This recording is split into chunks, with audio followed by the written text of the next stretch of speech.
কি করছো বাবা ছেলে? বাবাও টামি টাইম করছে। হ্যাঁ, সানা বাবুর পাপাও টামি টাইম করছে নাকি? বাবু টামি টাইম করছো? পাপাকেও সাথে নিছো? পাপা পারে না, পাপাকে শিখিয়ে দিচ্ছ?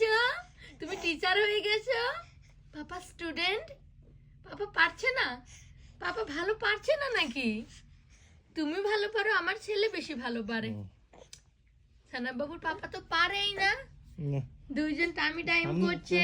আমার করে যে আমার সামনে যাও, পিছনে যাচ্ছে কে? তুমি পিছন দিকে যাচ্ছ কেন? সামনের দিকে আসো, মামির কাছে আসো। তুমি পিছনে চলে যাচ্ছ কেন মা? আমার জান বাচ্চা সামনে আসো। উল্টাই উল্টা হয়ে গেল। আসো আসো, আব্বু এদিকে আসো। আব্বু এই যে আমি সামনে আসতেছি। পাপাকে ফলো করো, আচ্ছা পাপাকে ফলো করো মা। আমার বাচ্চা, এই আমার বাচ্চা।